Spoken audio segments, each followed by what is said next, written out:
Bonjour à tous et bienvenue pour ce nouveau JTech. Le JTech, c'est le meilleur de l'actualité high-tech de la semaine sur 01net TV. Au sommaire cette semaine, le Samsung Galaxy S8 a fait les gros titres. Il a été présenté à New York après un long suspense. Nous vous le montrons sous toutes ses coutures avec un petit zoom sur son écran très particulier, vous allez voir.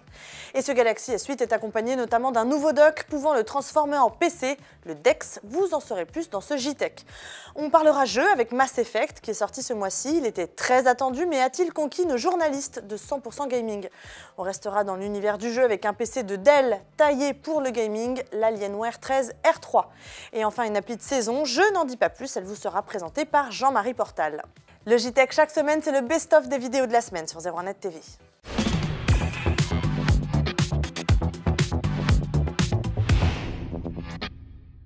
Impossible de passer à côté du Tsunami Galaxy S8. Il a été présenté cette semaine à New York lors de l'événement Unpacked.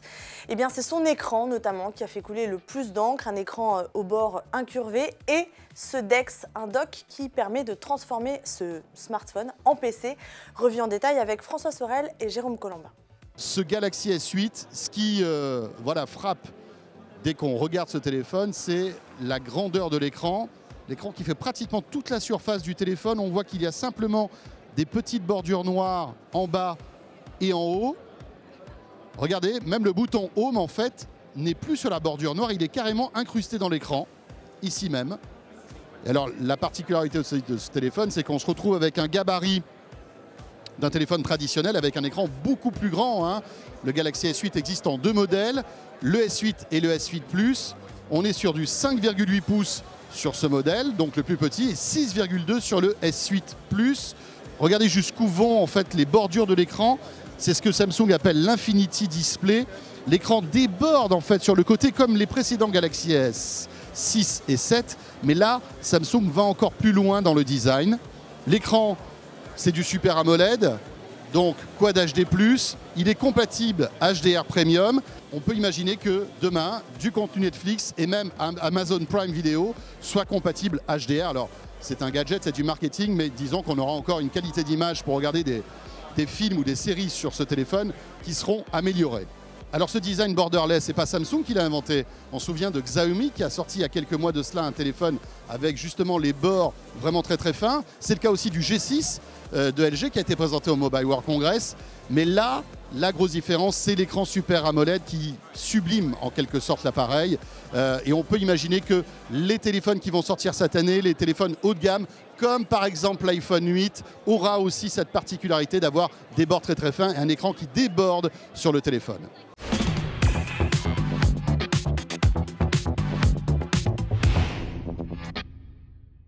Pour le reste, on va retrouver ce qui fait déjà la réputation de Samsung, c'est-à-dire la qualité photo. Oui. Pas de changement, on est toujours sur du 12 mégapixels, le même genre de capteur et des specs photo quasiment identiques. Mais c'est vrai que c'est probablement difficile de faire mieux que le S7. Oui, parce que le S7 était vraiment excellent. Nouveauté en revanche pour le capteur photo, pour les selfies, on passe à du 8 mégapixels avec un autofocus et la reconnaissance faciale. Voilà donc une petite nouveauté concernant le capteur selfie qui sera meilleur que le S7. Bon, côté batterie, on est sur du 3000 mAh et du 3005 sur le grand modèle. Voilà, autant te dire que les batteries, à mon avis, ont été testées. Je pense qu'elles sont sur le Galaxy S8. Testées, retestées et re-retestées. D'ailleurs, on rappelle qu'il y a eu quand même un petit retard dans la présentation de ce smartphone. On l'attendait à Barcelone. Finalement, il arrive 2 mois plus tard à New York. On dit que c'est sans doute notamment pour des questions de procédure de test, etc. Il faut dire que Samsung ne peut pas se rater avec ce téléphone. Voilà, tout le monde attend Samsung au tournant. Il faut qu'il soit irréprochable. Si vous avez déjà perdu le goût du port jack à cause de certains autres smartphones, eh bien là vous allez le retrouver parce qu'il y a un port mini jack. Il y avait la rumeur selon laquelle Samsung pourrait l'abandonner, pas du tout. Et puis on est sur de l'USB-C et tiens, aux surprises, c'est Android aussi. Oui, ça c'est Android bien sûr. Côté processeur, eh bien écoutez, on a ce qui se fait de meilleur bien évidemment. Il sera gigabit à la fois en 4G mais aussi en Wi-Fi. Vous savez que Samsung intègre dans ses nouveaux téléphones les meilleures puces réseau du moment. C'est le cas aussi avec ce Galaxy S8. Il est IP68, Jérôme. Donc il peut aller sous l'eau. Alors il peut aller sous l'eau et véritablement il va plus loin par exemple que l'iPhone 7 qui est sorti l'année dernière qui lui est IP67.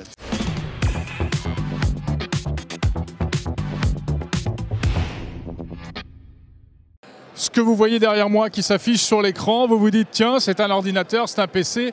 Eh bien pas du tout, en fait, c'est le Galaxy S8, puisque l'accessoire qui est ici, qui s'appelle le DeX, va donc permettre de transformer le smartphone Galaxy S8 en véritable PC de travail.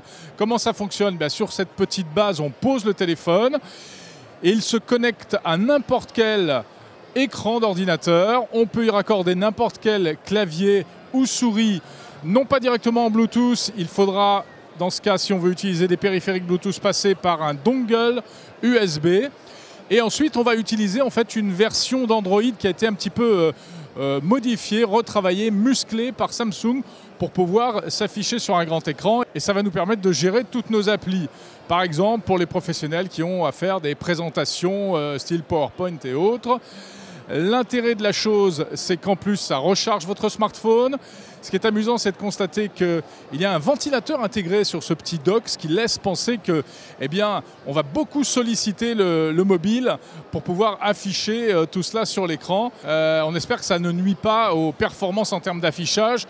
Il faudra vérifier ça lors des tests par le labo 01net. C'est amusant parce que ça nous rappelle cet accessoire. Quelque chose qu'on avait déjà vu chez Nokia, rappelez-vous, chez Nokia Microsoft, ils avaient sorti pour l'un de leurs smartphones haut de gamme une sorte de hub qui permettait de le transformer en PC avec Windows pourtant, mais malgré ça, c'était pas terrible. Alors est-ce que Samsung aura plus de chance avec son DeX adapté au Galaxy S8? On verra bien. C'est un accessoire qui coûtera environ 150 €.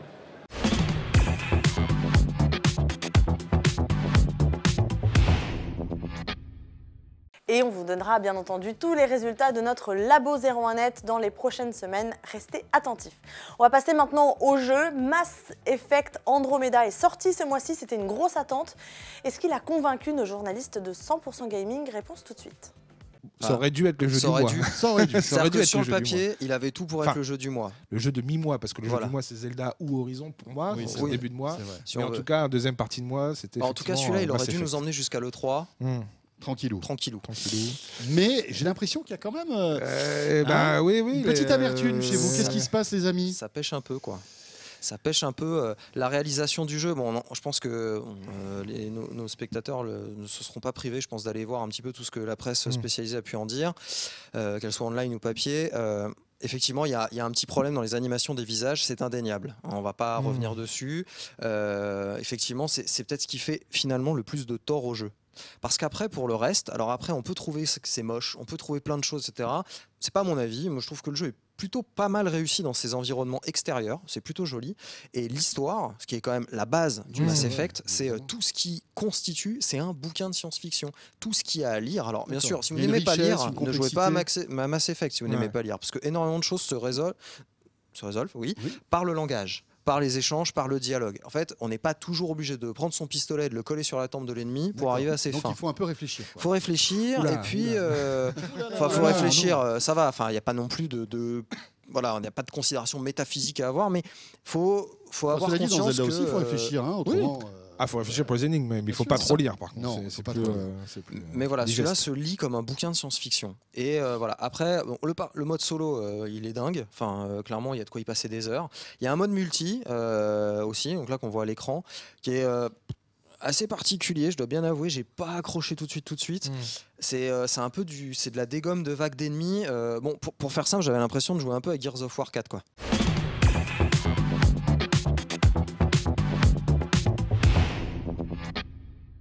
Et puis en parlant de gaming, voici le test de l'Alienware 13R3, un PC portable, ultra portable, même plutôt taillé pour le jeu. Il a convaincu Aymeric Siméon.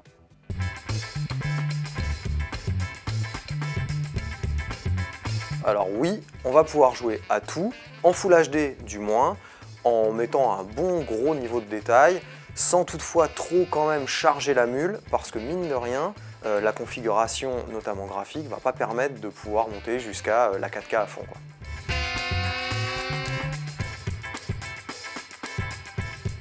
Sur ce PC gaming, à la commande, on va avoir le choix entre plusieurs écrans et plusieurs définitions d'écran. Sur la version que nous on a testée, on avait le haut de gamme, donc on avait un écran OLED, ce qui est assez rare sur un PC portable, et surtout affichant une définition dite 1440p, c'est-à-dire 2560 par 1440 pixels. Autant dire que les couleurs sont vraiment superbes.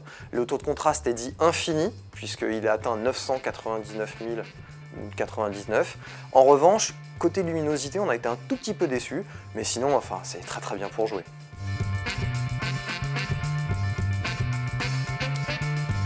On craque pour cette machine, elle est vendue 2180 €. Alors c'est pas rien, mais pour ce prix-là, on a le top du top, en tout cas sur ce type de configuration, et un écran OLED.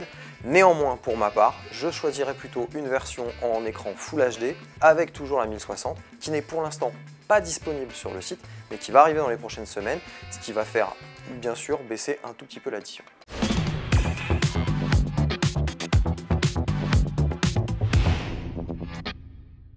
Et enfin, c'est le printemps. Peut-être que germeront de nouvelles rencontres grâce à cette appli. Elle est présentée par Jean-Marie Portal. Pas facile de briser la glace, hein? Eh bien justement, c'est ce que l'application gratuite pour Android Briser la glace veut vous aider à faire. Comment? D'abord en recensant des activités auxquelles vous pouvez vous inscrire pour essayer de rencontrer d'autres utilisateurs de cette appli. Et puis surtout, plus classiquement, en vous laissant parcourir les profils de ses membres en fonction de vos préférences, mais sachant que pour se démarquer des autres applis de rencontre, Briser la glace mise sur des descriptions bien plus complètes que celles de Tinder, Happen et Once. Ainsi, outre votre allure, silhouette, couleur des cheveux, des yeux, etc., votre personnalité, vos compétences et vos goûts, il vous est demandé d'expliciter de façon imagée ce que vous recherchez, d'annoncer d'entrée de jeu pour quelle durée. Autant dire que si vous indiquez CDD ou stage, vos interlocuteurs ou interlocutrices seront prévenus concernant vos réelles motivations. Et le tout devant être naturellement agrémenté de photos de vous. Pour le reste, eh bien, c'est le petit jeu des likes habituels, avec ou sans retour. À vous d'être malin pour vous faire remarquer.